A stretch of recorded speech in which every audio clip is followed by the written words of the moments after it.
Hi, I'm Bran, and I love The Way Home. Hi, I'm Ryan, and I watch The Way Home. I'm Dan, and I don't want to talk about The Way Home, and this is the Deck the Hallmark podcast. Deck the Hallmark, it's his podcast. Brandon and friends host this podcast. We hope you like this jolly podcast.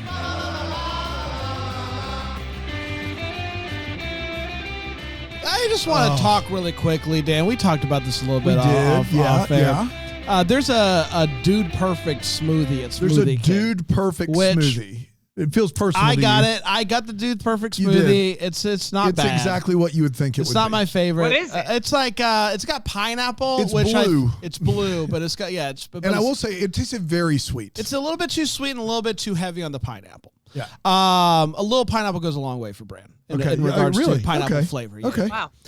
But Dan and I have gone on the record saying we're doing a thing. We're doing a this thing. year, where we have two smoothies a week. and we've been doing it all year, and it's been going great. It's been going great. And then I wake up one What do you day. mean? It has been going great. What do you mean? No, everything Bran said, then Dan echoed. I was just laughing at Was the it too echo. much? No, it's great. Okay, thank you. I laughed. Okay. I enjoyed it. All right.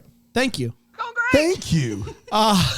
So I wake up one day and I find out that they've partnered with Dude another Perfect. male-centered creator team called Dude Perfect. Does Dude Perfect have way more viewers and listeners than we don't know do? that for sure. I think we do. I do know that for sure. We don't know how many we don't people know watch that. us on That's Philo. true. We We don't have get no those idea. That's numbers. true. We don't get those numbers. It could be millions. Yes. Could be life-changing. It could be. I just want to say what gives, and if we could flood Smoothie King's social media and just be like, I don't care about Dude Perfect, give us the Where's Deck the Hallmark smoothie. podcast? But what would our smoothie be, Brand? I was going to say, what's the flavor? We'd have to. I want to know what went into the creating of their flavor. Did the four of them or however many dudes there are? Oh, wait. Sorry, I know it's not super seasonal, but it'd have to be like an eggnog smoothie, right? Brand's not a big eggnog guy. I That's do me. a peppermint smoothie. Peppermint? If we could try to make a peppermint milkshake, but be healthy in smoothie form. Yeah, that sounds great. Yeah, right? Let's get into the awesome. lab. Let's get into the Can lab. we also just get on the pizza and wings while we're at it? Let's get into the lab and make this. Let's get in the lab. Back to the lab. peppermint smoothie. I like Get in the old laboratory, make the peppermint smoothie. A white chocolate peppermint smoothie. Because they have the chocolate smoothies at Smoothie King are really healthy for you.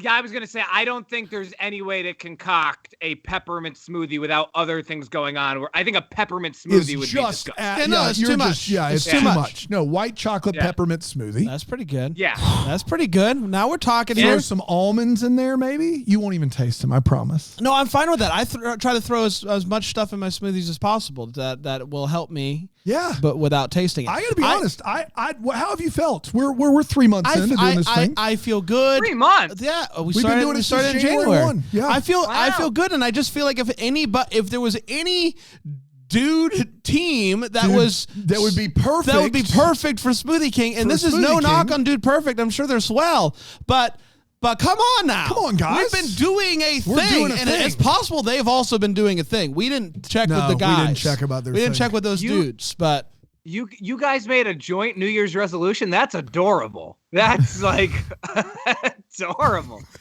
They're holding hands on Philo. If you're not on right Philo.tv/DTH. I just want to know why we weren't considered. We weren't. Maybe they didn't know. Maybe they didn't know. Have we been consulted? No. But so everybody, just do your part here. Do your part. Just Hallmark Podcast Smoothie King collab. Message them. Don't be mean, but like politely be like, "Hey, what the F are you doing?" Basically, don't be mean, but politely be mean. Yeah. Don't be mean about it. Is all I'm trying to say. Yeah. We're talking about The Way Home today, guys. We only got 2 more episodes. This episode and then 1 more next week, and then we're done. Already? But in the past week, We did find out that The Way Home season Trace is right. going to be happening. Congrats. My guess Don't would call be it a comeback. this time next year. So that's exciting. Congrats it's good to all know. involved. It's good to know that we'll be back in the Hallmark's pond. got a hit on their hands. We'll be back in the pond in no time. I do think the show. I haven't really looked at the ratings, but I do see a lot of buzz about the show. So I think the ratings it's are solid. doing what it's created to do. I would imagine, right? Yes. Yeah. Really quick before we dive in, Ryan, how are you?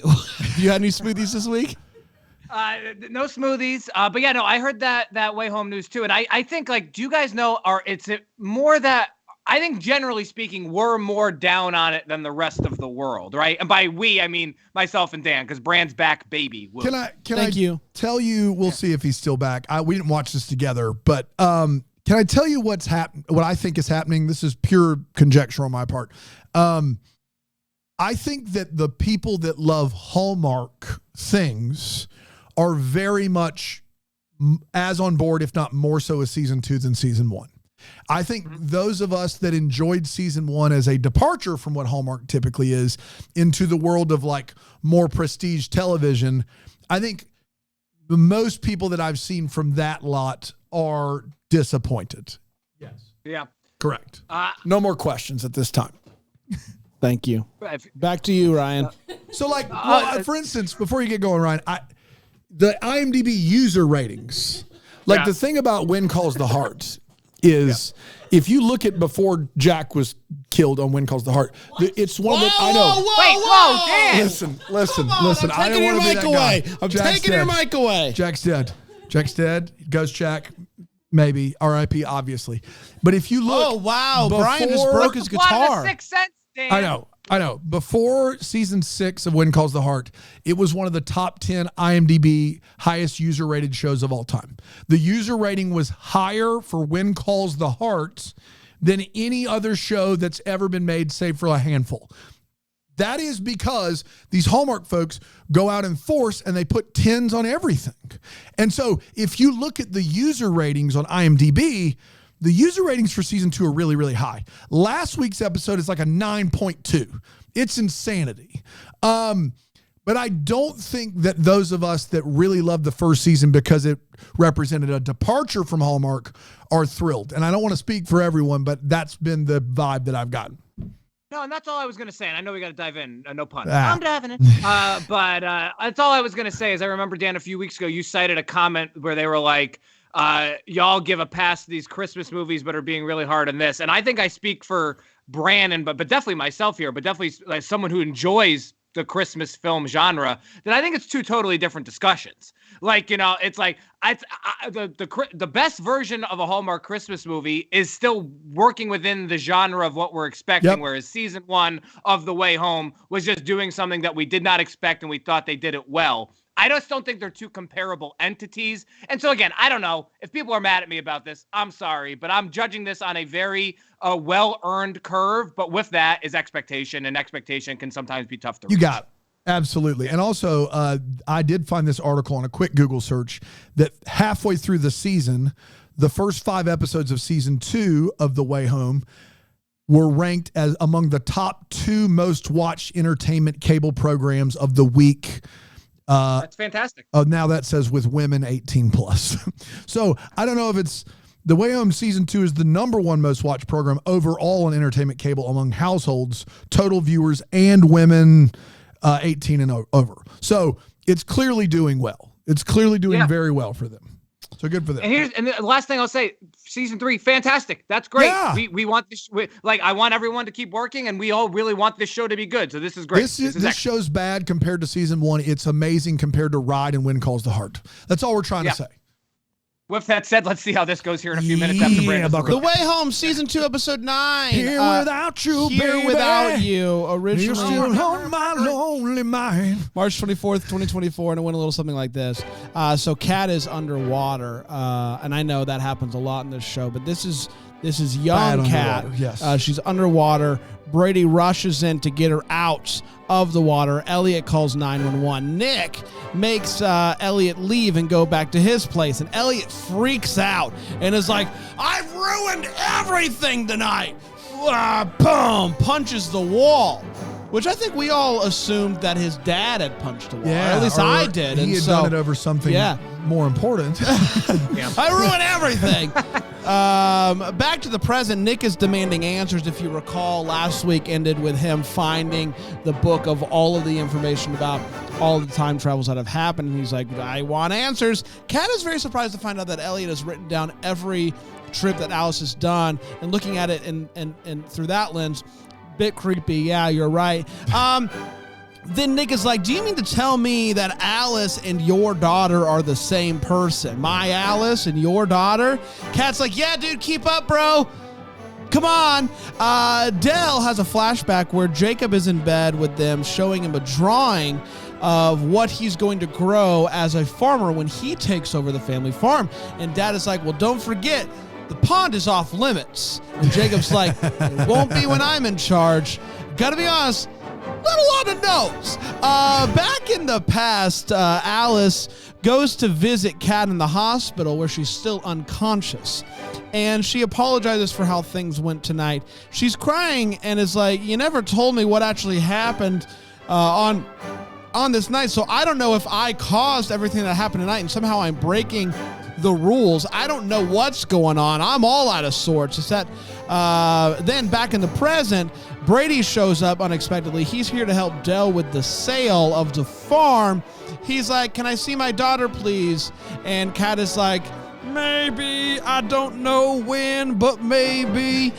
Nick and Elliot are talking about how crazy it is that no one recognized Alice.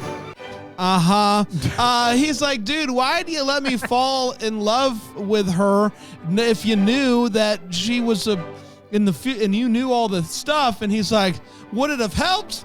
I don't know, man. Maybe you should have tried. I don't know. In the past, Kat comes to. Brady is there. She's confused. The last thing that she remembers is being with Elliot and planning on getting to that midnight pickup. London Red Eye. And she doesn't remember Brady showing up at all at the party. And just then a doctor comes in and tells her that you and the baby are going to be just fine. Neither of them knew that she was pregnant. They're both happy. He asked her, hey, I want to be with you and I want to be here for this baby. Will you marry me? She says yes. She tells him that she had a dream about Alice and wants to name their kid Alice if it's a girl. Alice is overhearing all of this, and so is Elliot, who is standing outside the room with flowers. He's heartbroken, sad boy.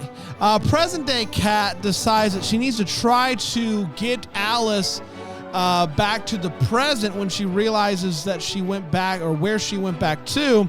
She tries to go get Alice and ends up back in 1814. She's only bothered by that for a second until she is greeted by the gang, who tells her that Thomas has struck a deal and they're going to go home. And by home, they mean the 1814 home is where they're going to go. Alice makes it back to the present, tells Elliot off, really yells at him. We all know why. And then talks to her dad about why he and Kat actually ended up getting married. And she's like, both of you gave up so much for me. You know, you gave up your plans. You know, Mom gave up grad school in London. We all know about that. Yeah, we all know and he's about like, that, of course. I knew about that. And he just, he's like, what? He tells her that they love her so much. Kat watches as Jacob reconnects with his family, sees how much that he loves them. Elliot finds Nick just looking at the pond, touching the water like he's in an emo music video. He tells Elliot that he doesn't believe him when he says that he hated keeping the secret. He tells him that he thinks it made him feel important, and then that when he's like that, he reminds him of Elliot's dad. Womp womp. Elijah talks to Kat and tells her a story about how everything actually came to be. Her his wife was with child. They lost the baby. That night, she went to the pond, was so sad, and that's when Jacob appeared. And so she considered Jacob a miracle baby and just kept the baby and kept that story from Elijah until she was dying. He didn't understand how this story could possibly be true, but he did manage to write it all down. He wrote it all down. He's like, this will maybe come in handy one day. But then Kat comes into their life and is like, oh, wow, all of this suddenly makes so much sense. And it's at this point that Jacob comes in and freaks out and is like, "You knew? Mom knew too? Everyone knew and kept this from me?" Tears the page out of the journal, and we see a rip that looks awfully familiar if you look at that little rip there. Kat and Jacob talk down by the pond. He talks about how the pond has been calling to him and how all of these years he's been playing a role. Kat asks him to come home, and he's like, I'm not going to come home. This is where I've spent my life, and if I jump, I don't know what's going to happen. He tells her to visit whatever she wants to, but that's going to have to be enough. She asks what to tell Mom, and he says, don't worry, she'll understand. I'll make sure of it. That's when he goes back and he writes that message in the margins, which, looking at it now, if that was your message to Mom, maybe be a little bit clearer. Susanna tells Kat that she wants to come with her with her in Jacob's place. They go to jump in, and it doesn't work. No. Then the worst possible thing happens, in my estimation. They talk about Jane Austen.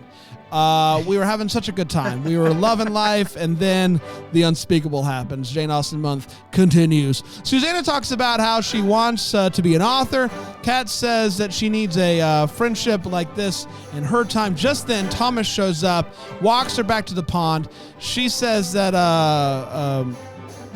she will be back, and Thomas says, well, perhaps I can hold a piece of your heart with me until you come back. And Thomas is just over. It's like he's right I know. here with Thomas is just over here shooting a shot, spitting the game.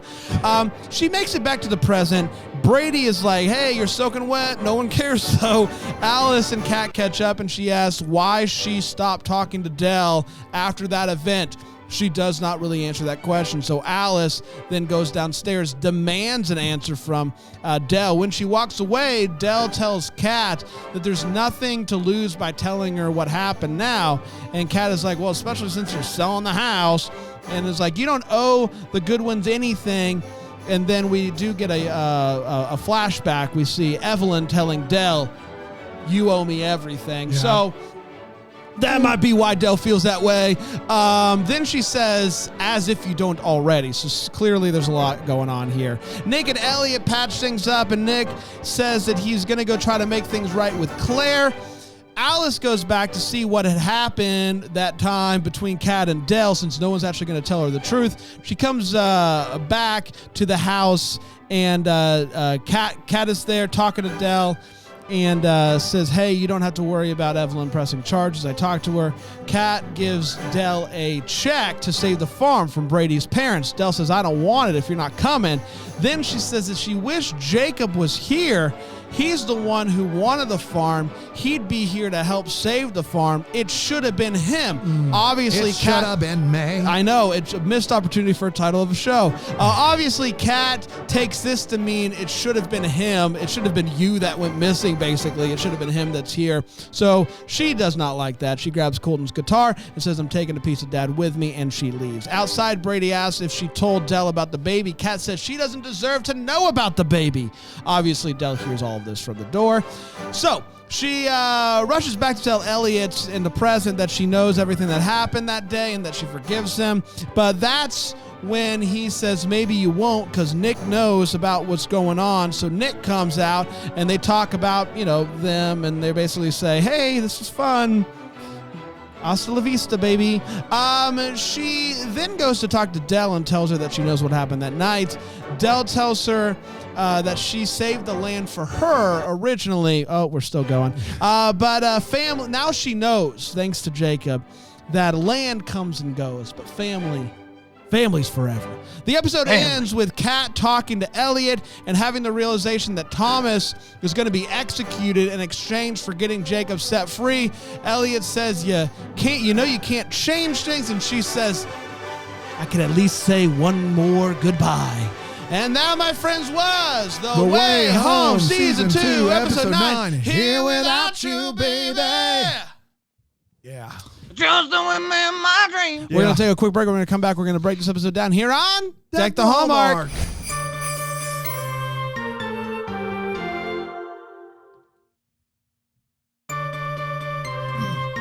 there wasn't a lot of like bits during your synopsis. I think that's the first time ever in a 40-minute television program you've run out of runway there for your synopsis. Yeah. A lot happening. Yeah, a lot of trying to fit it all in. You're doing a great job. I don't want anyone to tell me. You're doing a great job. You're crushing it, Bran. Try. That's right. Let's start with the hot take. Let's share exactly how we felt about this episode. Only 2 more of these remaining this season. Only 1 more after this Well, one. but 2 right now. Yes, Starting okay. right Okay. now. At the moment, we all have 2 hot takes. Yes, That's right. that's all I'm trying to say. Yeah. That's when the episode airs. So, when our hot take drops. Ryan, let's burn your hot take right now. What'd you think about it? Burn it. Burn it. Burn it. So I thought this episode was really, really bad. Yeah. I thought it was really, and like, honestly, Bran, I wish there had been more bits, because just hearing you lay it all out, just like that just now, I think it's even worse. Like, Joe, genuine, I do this very rarely, but I think for the most part, I'm just going to kind of read directly off my notes, because I had a lot of stuff. I'll try to go through it quickly. I had accepted that adult Jacob was actually Jacob a few weeks ago, but like this episode firmly, very clearly sealed it. And just what a massive bummer. Like, it was like, it just wasn't the creative direction I ever would have taken this. And so again, I want to be fair. Maybe that means other people are like, well, it is the creative direction we wanted and it's cool. But for me, it ruined the season, even if everything else had been good, and everything else hasn't been good. To that point, we went from thinking that Dell in season 1 was maybe the White Witch and all knowing to now by the end of season 2, not just a bit doofy, but also now like really, really mean. Like, I mean, like, you know, like here's like this very likable actress that everyone likes and respects, a character in season 1 that we all thought was super intriguing. And now we're just like, yeah, she's really mean. And also, how does she not know that all of this is going on? The cat being anything but irreparably distraught that Jacob tells her he's not going to come home with her, when that's what the whole first 19 episodes of this series have been. And Dan, you brought this up with something last week. I don't remember what it was, but like, a terrible thing happens in 1814. Like, this should wreck her. Yeah. And then she's just, oh, you know what? I got to make Alice a sandwich. I like, you know, I got like, it's just, it's like, that's bad writing. And like, it also showed me that like all of this was just way too ambitious. That like, I give these, showrunners credit for trying. But like the needles that we were trying to thread, needles plural, throughout this season, it was just way too complex. Way too complex for any show with a 42-minute with commercials, 10-episode order on any platform, but especially Hallmark. It just wasn't going to be possible. And then Nick finds out that time travel exists and the vast majority of his life isn't what he thought. He gets over it in 2 days tops. This episode was really, really, really, really, really bad. Bran, tell him how much you loved it. I wouldn't say I loved it. I will say I Even liked you it couldn't more have than possibly. you guys. I do think that this episode has too much going on there. Clearly, they got to the last 2 episodes and they're like, uh-oh, we done did it now, because we didn't really do much to start the season, and now we got to do all of it, and that's unfortunate. And maybe the goal here is we're going to try to do so much and hope that nobody asks any questions about a lot of the things, some of which Ryan brought up. But unfortunately, our job is to ask questions, so here we are today, which we will get to in the wait what. But yeah, just overall, it just felt like too much, and none of it was especially exciting to me.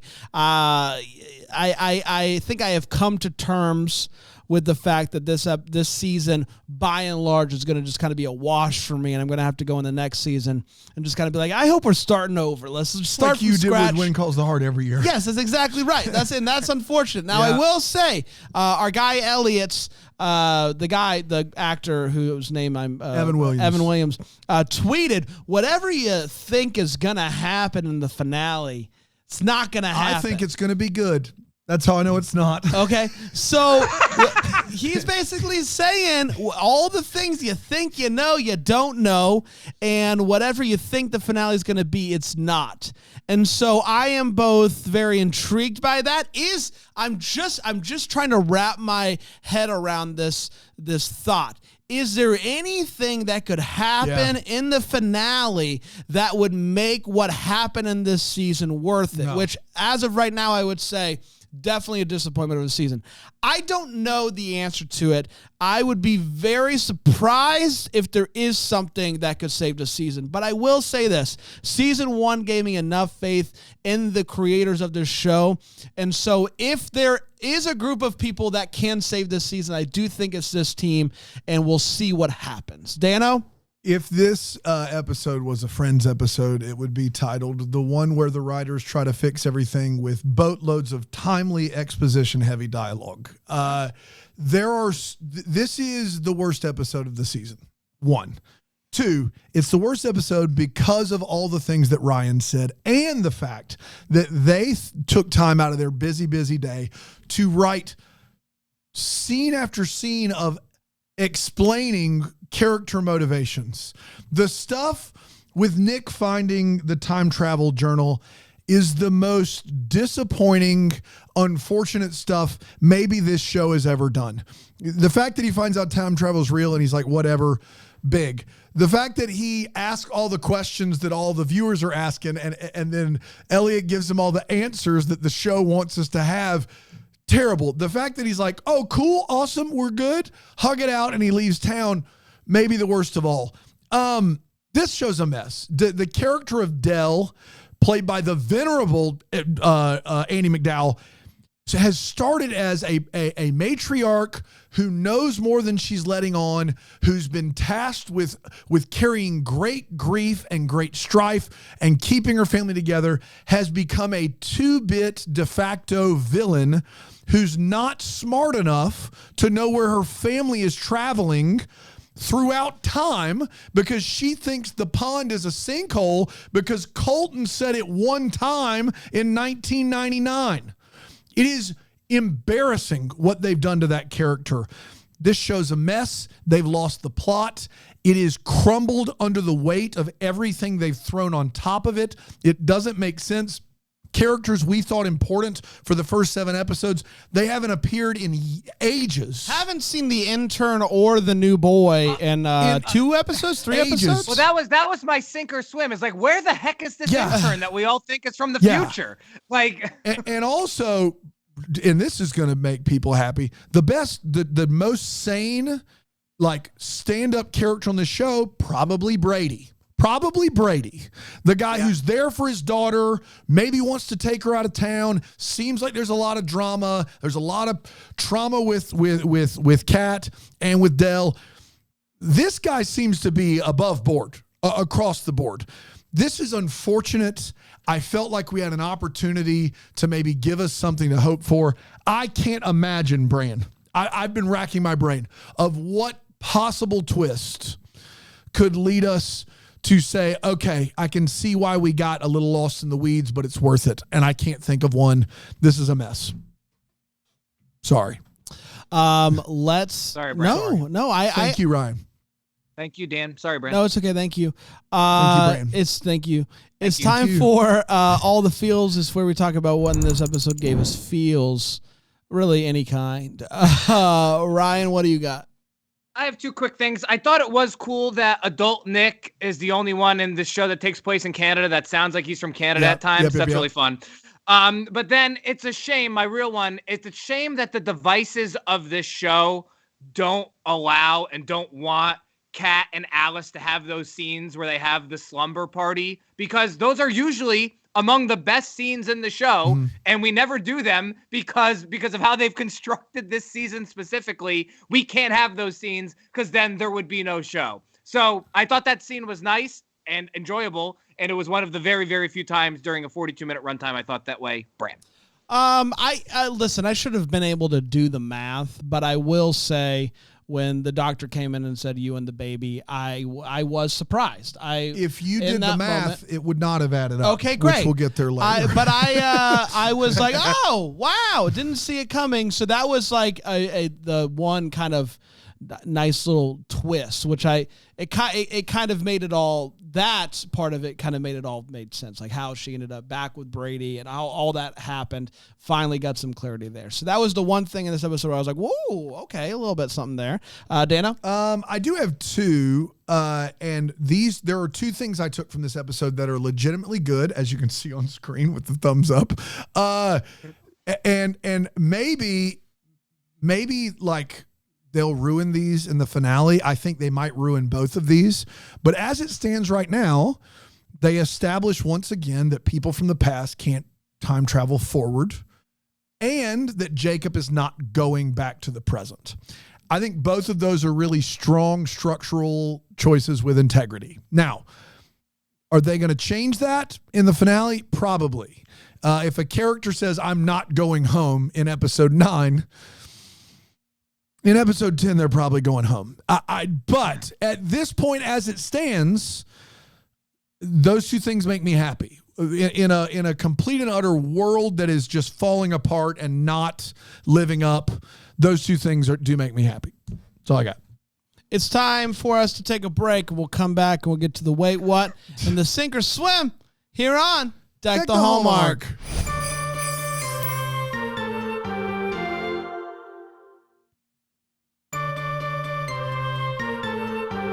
Welcome back, everybody. I'm having fun. Are you having fun? Of course I'm having fun. Ryan, you having fun? I'm having a great time. I really like how declaratively you said we were going to take that break. Well, I didn't want anybody to not see it coming. It's time for us to take a break. Right. Let's get to the wait what. It is where we talk about all the things in this episode that maybe didn't make sense, made us go, what now? Ryan, what stuck out to you? Let's talk about this proposal, guys. First of all, it was incredibly peculiar. I just thought it was blocked peculiar. I thought it was strange. Also, my big thing, there's two more prongs to this, and the first being that all of Kat's relationships have been toxic. Her relationship with Elliot is toxic. She was about ready to get on the red eye with Elliot to England, chip, cheerio, and then she's getting engaged to this guy. And then Dan, I agree with you, Brady, especially in present day, stand-up guy, but he proposes not just mere moments after finding out they're pregnant, but also mere moments after this woman had just awoken from a severe head injury and had almost, I mean, you know, not really. I do think the emotion overtook him there when he found out that he was going to have a baby, but when she still has some definite memory loss, maybe not the best time. I think he was taking his lead there from the doctor who decided to spring that big news on the person who woke up from a head injury. If the doctor can do it, I can do it too. Yeah. That's fair. And then only two more for me, believe it or not. At one point, Jacob says, I think this is when he was like really angry. He's like, he spent more of his life in 1814 than in present day, but like only by like a few years, not right? by a lot. It's like 15 to 9. Yeah, it's like I think it even might be closer. Yeah. And so that one wasn't great. And then I kind of touched on this in my hot take, but I want to be very, very clear about this. I wouldn't have wanted Nick and Alice to resolve in pretty much any other way because of the complexities of it, and it was all very icky for all three of us throughout the whole 2 seasons here so far. But what they do just end up doing, and I think, Dan, you kind of touched on this too, is they have approximately a 90-second conversation where they were like, you know what? That was kind of weird, but cool, we're good. And that's just bad. It's really bad. Really bad. Yes. Yeah. And again, I don't know what my alternative would have been because I wouldn't really have wanted them to. So to be fair to the show, it's like, I don't know what the flip side of that is, but I do know that what they did was bad. I think when you find out that your lifelong crush is still a minor, it's the best. You got to get out of there as fast as possible. 90 seconds is too long. It's almost too long. That's my point, though. But Brant, like, why did we do this? Yeah, I don't know why we did it. You know, like he should have just left town, and then Elliot should have been like, "Hey, Nick knows he jetted," and I bet she would have been like, "Thank God." But even then, like the way they resolved it in season 1 was good enough. Why bring it back up in season 2? Because if the end goal is just a 90-second conversation, it's just like we got the shock value in season 1. I just think this was way too much overkill. Dude's coming back on her 18th birthday. Writing it down right here. I'm telling you what's gonna happen. I make bold statements. You're pulling for that. I hope that's not what he's talking about in the tweet. Aaron Shea pulling for that. Let me we had a discussion about this on the Facebook group. I was pulling for current day Nick and Alice only because so far in this season, they're the only couple that has had a conversation that lasts longer than 90 seconds and did not end in an argument. So it just, wow, there you go. It was the only like healthy relationship we've seen all season. He's going to try to repair So things. that is simultaneously a great reason to pull for Alice and Nick, and also not nearly enough. Well, listen. It's a shame that that's true. This is guy, all I'm saying. It's a shame that that's true. It's not great, but I'm not really rooting for Kat and Elliot anymore. No. Who No. is? If you're I'm still not even Kat and really- Elliot, who are you? I'm not Reba? even Like- really rooting for Kat and Thomas anymore. No. Like, No one ever was. No. Whenever was exactly right. I was. Oh, you were? Because of Kat the and accent? Thomas? I mean, they had some, they were just staring at each other. Yeah, they were staring at each other real good. They were laying there. They were horizontal.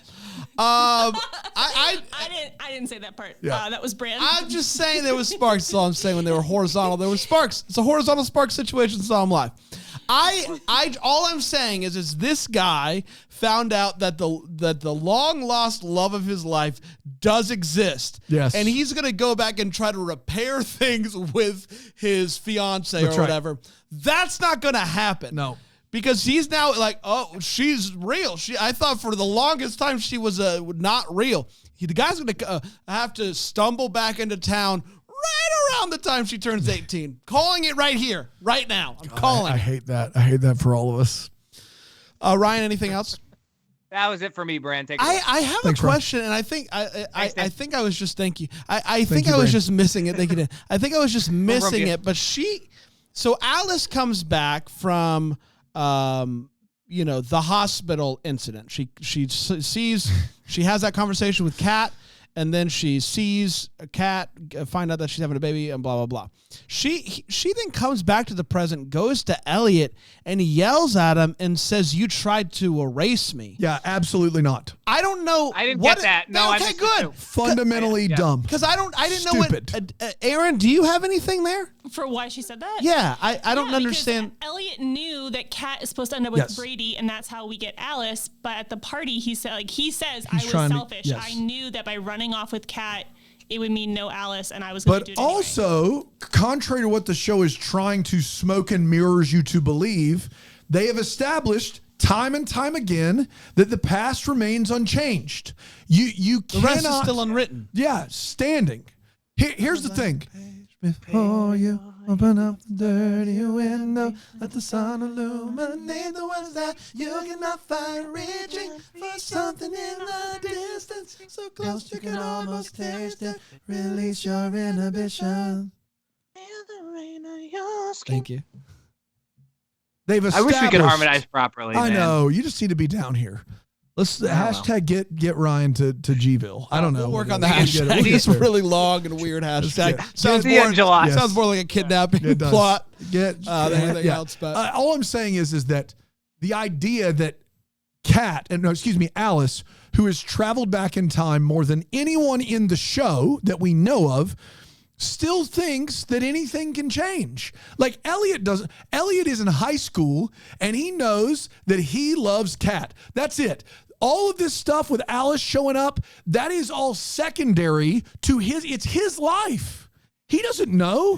He doesn't know for sure what's going to happen. He knows that the love of his life is Kat. He's not out there trying to be nefarious. And Alice has to know. you coming on here and saying Elliot's not being nefarious In this- is no. great. No. Shows how far after a we've season fallen. and a half Shows of how far Elliot- we've fallen. Time out. High school Elliot. No, I understand what you're saying. It was just great. Like trying. I just want someone Yes. to take you being That's like, right. No, you could. Yeah, Elliot's a villain. Yeah. Elliot's This is not what out here this is trying what to the be a media villain. does. That's exactly. They forget about the 40 years of good stuff. So yeah, you like that, right? Yeah. Yeah, I don't know who all that was for, but it was for a few of us out there for sure. I just feel like them trying to act like like these characters haven't experienced enough of the past to know that it's not going to change is crazy. It's like they're trying to have their cake and eat it too. Also, Rye, in the comments, they're saying that Jacob has been gone for 24 years. So he was 9. Okay. He was gone for 24. So he actually has been gone almost 3 times as long that he's been there. And he's 33 years old, which I thought he was 25. I thought he was 24 total. That's on me too. Yeah. Also, one other quick thing to your point, on top of it just being illogical from a story perspective, this episode didn't need those 2 scenes of Alice being mad at Elliot. There was already so much going on. Yes. It was just unnecessary.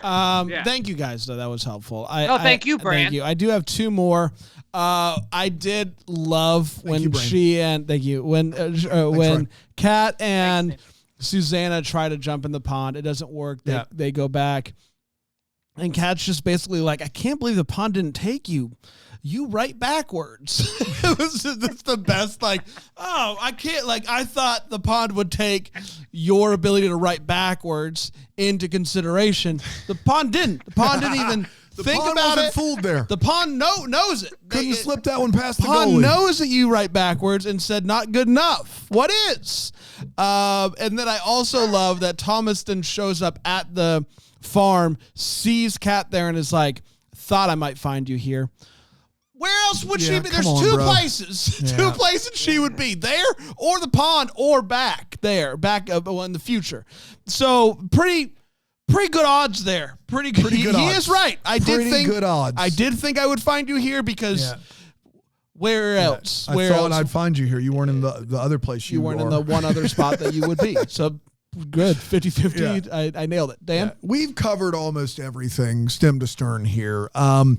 I have to draw attention to the one scene with Colton, not as horse, but as human, in this episode, where he casually says to young Jacob, remember, we don't farm around the pond. It's a sinkhole. We don't farm around there. It couldn't have been more ham-fisted, unfortunate writing to have this character, after us for 2 years going, why don't they know about the pond, have this dead guy go, and that's why we don't farm. It's like when kids I would teach in history end an essay with, and that's why history is the way it is today. No, you can't just tack that on there and act like we should have known that all along and give some sort of like foundation as to why Dell doesn't know about it. Real bad. I think all of that is setting up a next season storyline where we get to see Colton time travel. I think like in the dirt. He has to know, right? Someone's saying that Colton said in the first season. That's true because he does say remember beforehand. Remember, we don't farm there, but a sinkhole. Come on, guys.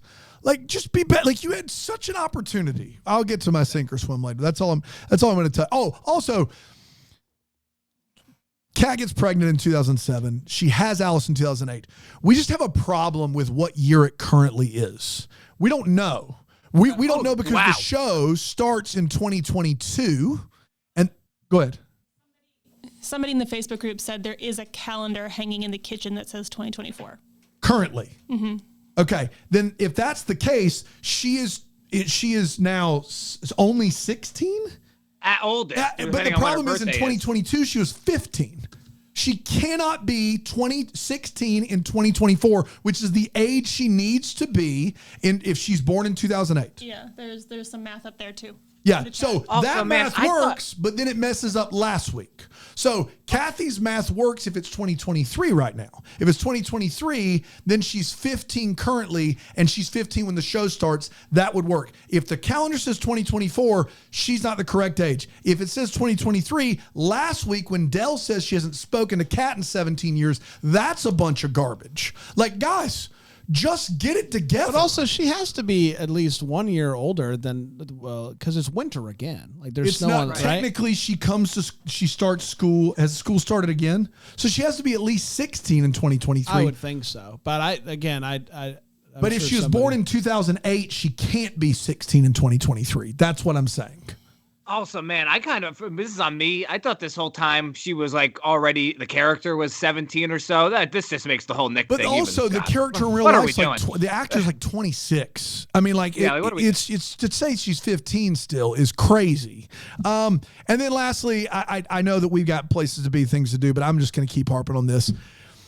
You have yet to tell your mother, who arguably did say one of the meanest things of all time to you, but you've yet to tell your mother that you've met her son again. You found him. You've yet to tell her. There's no excuse. There's nothing more important. You've yet to just go, I found him. The fact that Nick knows about time travel before Dell is just... that was the hardest pill to swallow here. Yeah. That was the hardest pill to swallow in this episode. Like, once it gets out, it's like, all right, we gotta tell Dell now, right? Like, Nick's out there knowing, and he's gonna go tell Care Bear. Yeah, Care Bear is gonna know before Dell. I know it. It's ridiculous. You have to tell me. It's time for Sink or Swim. It's where we do a little of this and a little of that, and then we call it the Sink or Swim. Ryan, what are you sinking and what are you swimming? Yeah, I said it earlier. It's just like I feel like this time traveling intern thing isn't gonna pay off till season 3, but then like. I don't even think we'll see the intern in the finale. Like, why not just wait then? It's annoying. Ryan, really quick, give us your brief prediction for the season finale. You got anything? Oh, I mean, I wasn't aware of that post. I can't fathom what it could be. I also feel like maybe he's just trying to be a good hype man and hype up the episode. Like, it's like, oh, you can't believe what you're going to see. We're going to do the same thing we've done for the first 9.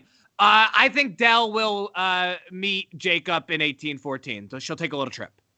I love it. Yeah, I think she'll take a little. I think that would be for me the nicest way to do all of this. If